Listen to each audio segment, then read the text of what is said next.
So I'm sure many of you have ended up in a group fight all alone and ended up dying all the time because your team isn't around to help. I'm going to explain some basic concepts that should help you do better in anti-ganks. First, you need to keep in mind that your chances of winning an anti-gank are slim, so don't keep yourself down when losing anti-ganks. What's important is how you recover mentally from these, as this determines if you're going to improve or not. You should play defensive as soon as 2 or more players are present. Your goal while playing defensive is to stall your enemies for as long as possible so that your teammates can get to you in time to help you out and rebalance the fight. You also want to play defensive if your health becomes critical, or you have no shields active, since that's basically suicide. While playing defensive, it's important that you know how revenge works. If anyone hits you, a tag is applied. That tag will stay active for 5 seconds. If anyone else attacks you during that 5 seconds, your revenge meter will fill. Now that you know how revenge works, use this to your advantage to get closer to enemies to try to make them both hit you as much as possible within those 5 seconds, ideally blocking every attack. Don't forget that dodging bashes also counts as tags. Another important thing while playing defensive is to not get parry hungry. You should only go for parries when you absolutely must. If your character has crushing counters, you should use them while not targeting the person you want to crush and counter, so that they have no chance of parrying it. If you know your opponent throws certain attacks, you can try to risk parrying for the extra revenge gain a parry gives. In the worst case that an attack does hit you, remember that you have merely traded some health for revenge gain. If your character has access to target swappable dodge attacks, you can lock onto the opponent furthest to you and throw one. You can try to hit an enemy mid-mix-up externally to interrupt him. Make sure to use these sparingly, since these attacks can be easily countered once the opponents know it's coming. You can also use side blocking to your advantage while being attacked by a raider, for example, by locking onto a different opponent to the one that is attacking you, and blocking on the side of the opponent you just swapped from is attacking you. This way, you can block every basic attack while only eating chip damage. Use this as often as possible. You can also attack opponents mid-mix-up with a regular attack if they are one hit from dead. Find a safe opening to kill players that are one hit away from being dead as soon as possible, as this will give you back a more balanced fight. There are really only 3 scenarios in which you play offensive. If you manage to isolate an enemy far from their ally, you may be able to attack them and get some damage in without being punished.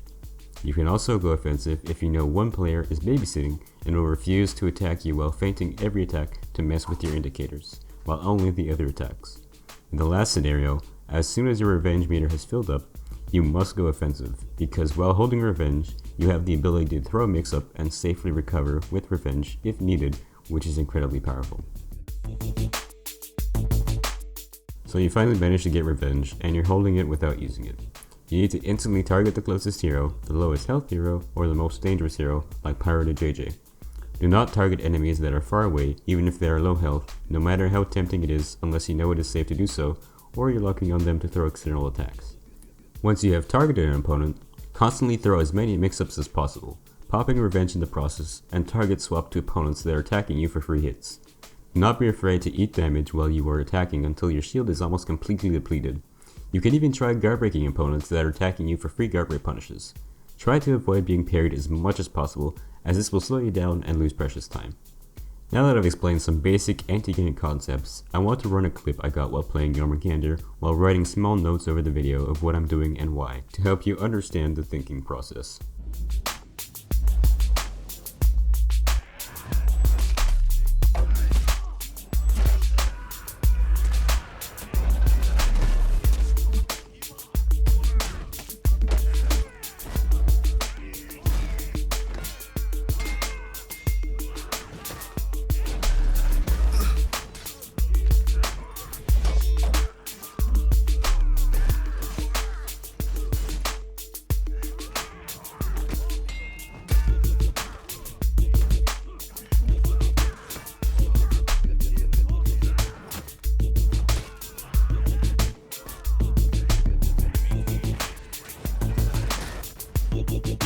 I believe.